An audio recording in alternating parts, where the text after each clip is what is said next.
quero mandar um grande abraço para quem está assistindo o Câmera Mundi. Beijos.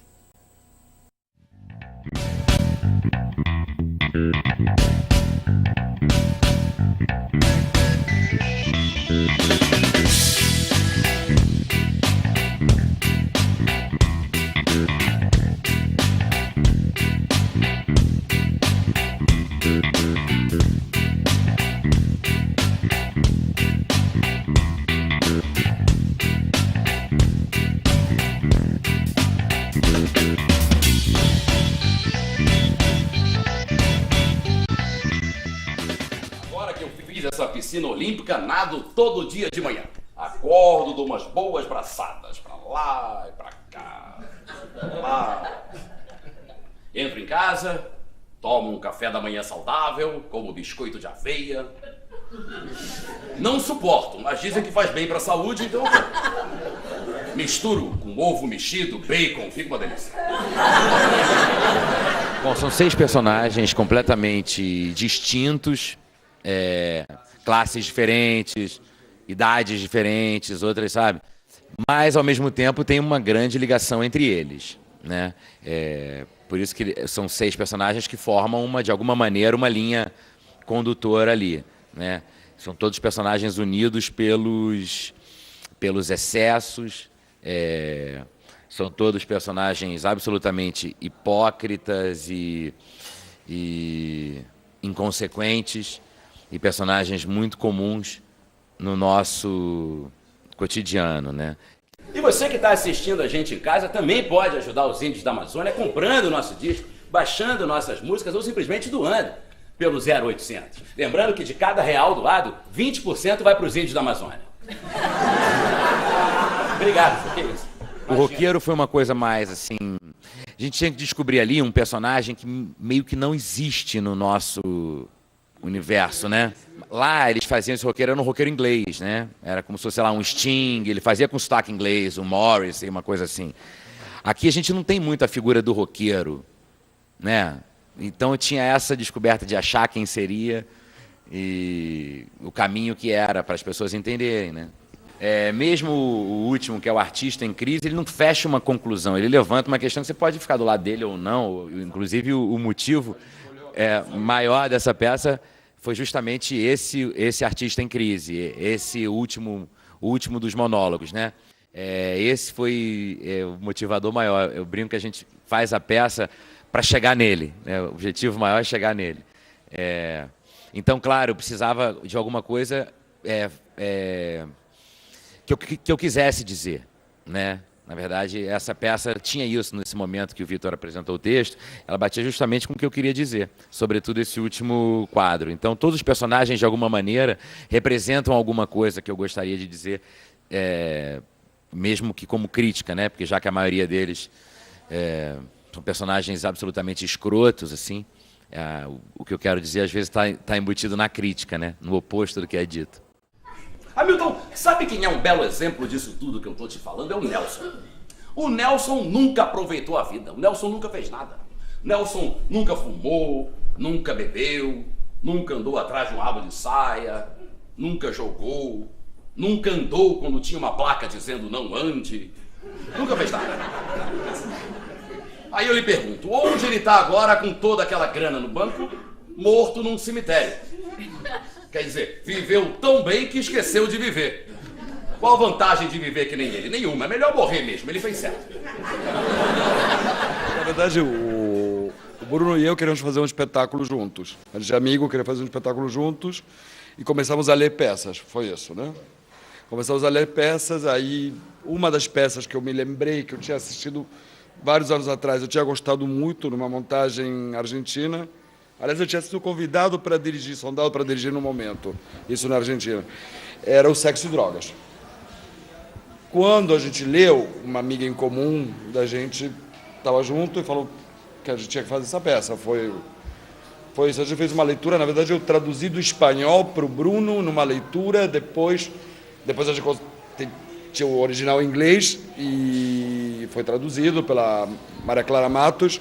E a gente começou a ensaiar, mas isso tempos depois. Tinha uma dificuldade no espetáculo, que era... ele está no mesmo figurino sempre, então não era vestir os personagens, nada. As características tinham que ser dadas pela interpretação só, que é o que o Bruno faz, lindamente, por outro lado. Então não tinha apoiaturas, não tinha facilidades, era um trabalho difícil mesmo. Ô, João, antes de você encerrar, queria só falar uma coisinha a respeito das drogas, posso? É porque eu sei que tem muitos adolescentes assistindo a gente agora, e os adolescentes compram nossos discos, decoram nossas letras, se espelham no nosso way of life. Então eu sei que tudo que eu falo é muito importante, eu queria passar uma mensagem a respeito das drogas, se você não se incomodar. Obrigado. Eu me droguei muito durante a vida. Muitas das músicas que eu compus, que você ouve em casa, eu compus quando estava doidão. Aliás, eu devo dizer que alguns dos melhores momentos da minha vida aconteceram quando eu estava alucinado. Mas isso não significa que você deva fazer o mesmo. Jovem, se alguém na rua lhe oferecer drogas, você pode simplesmente recusar, amor. Uma das coisas que eu mais tenho prazer na minha carreira é sair da zona de conforto, né? Então eu achei que nesse momento, se eu fosse fazer um texto meu, se fosse montar alguma coisa minha, seria quase que o óbvio, justamente isso que você falou. Eu escrevo, né? Produzo, então seria o mais comum eu sentar e escrever o que eu queria dizer. Mas eu queria justamente buscar esse desafio de pegar um texto de um outro autor, de uma outra realidade, né? De uma outra época, porque a peça foi montada pela primeira vez em Nova York no começo dos anos 90. De lá para cá, muita coisa mudou, né? O mundo mudou de 90 para cá mais do que tinha mudado de 50 a 90. Né? Então, esse era um grande desafio para mim, que eu buscava como artista. Por isso, a ideia de buscar um outro texto. Eu já estava a fim de buscar um outro texto. Né? E quando esse chegou, bateu certinho. Eu nunca fiz stand-up na vida, a verdade é essa, né? Quando eu vim no Risorama, eu fazia uma peça no Rio, chamada Os Famosos Quem, que tinham vários quadros, e em 2 deles eu fazia monólogos com personagens, né? Não era nem monólogos com personagens. Por acaso são as 2 coisas que eu fiz no programa do Jô, que tem no YouTube, e aí se tomou como se fosse um stand-up. Por mim eu até liberava. O problema é que o tenente ali é complicado, é ruim de liberar o programa, aí a gente vai ter que ver como é que fica, né? E no próximo bloco do TV PM, a gente vamos estar revelando quem ganhou a promoção PM por um dia. Lembrando que o vencedor vai poder participar com a gente de uma brite ali em Ipanema. Não vamos prender bandido, mas o que vamos tomar de dinheiro de playboy... A gente voltamos já, são 2 tabefes. Nos córneos, é claro. No primeiro Risorama não tinha muito essa coisa do stand-up, era o Marcelo Médici, o Diogo já era o organizador, né? Mas o Diogo fazia personagens. Ele fazia na época personagens, não tinha essa coisa do stand-up ainda, não estava essa moda rolando. E então eu fazia esses 2 números que eu fazia na peça. Né? Assim como o Médici fazia 2 números que ele fazia na peça dele, Gorete Milagres e tal. Mas é outra coisa, completamente diferente. A minha experiência, eu fiz, 10 peças, nenhuma era stand-up, né? Então, para mim, é muito mais comum o que eu vou fazer hoje do que seria se eu estivesse no Risorama, né? E cresceu muito, era o primeiro mesmo, era uma... Maneiro. Sabe quando tá quase vomitando, mas tu não vomita? Era nessa vibe que a gente estava a noite inteira, velho. Demais, velho. Só sentindo os neurônios indo embora, sacou? Tipo o Pac-Man comendo os neurônios.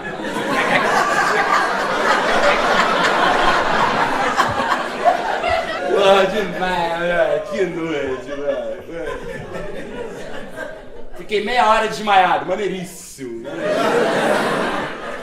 Olha, assim, eu me apresentei aqui, além do Risorama, eu me apresentei uma vez também com outro espetáculo no Teatro Positivo, e eu já tinha vindo com isso, assim, meu pai falava assim, que ele gostava de estrear em Curitiba, que ele defendia que se funcionou em Curitiba, vai funcionar em qualquer lugar.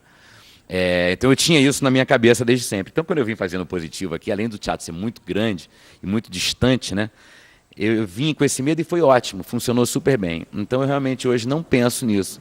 Até porque quando a gente começa o espetáculo, para mim, pelo menos, tanto faz se é o Carnegie Hall ou se é Araçatuba, entendeu? Depois que dá o 3º sinal que você começa, não tem mais diferença, né? Agora, se as pessoas vão comprar ou não, aí tomara que sim. E como é que tá o Júnior? Por que ele fez isso, Sônia? Por que ele fez isso, Sônia? Por que ele mordeu o amiguinho, Sônia? Não, eu nunca disse isso, Sônia. Eu nunca disse isso. Sônia, não diz o que eu disse porque eu não disse. Eu nunca disse isso pra ele. O que eu disse pra ele foi: Júnior, se algum amiguinho fizer alguma coisa com você, você revida em dobro. Foi isso que eu disse, um conselho normal. Nunca falei pra... Eu caguei pro que a terapeuta disse, Sônia. Caguei pra terapeuta. Essa terapeuta é uma fraude, uma codependente.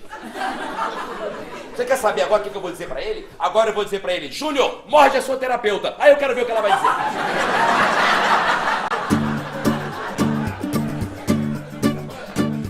Que mais? E muitos, inclusive, que a gente foi achando, que não necessariamente o autor imaginou, né? Aí depende, mas a pessoa que realmente, as pessoas que foram assistir esperando que era um stand-up devem ter saído bem decepcionadas. Tá expandido? Não, tô falando...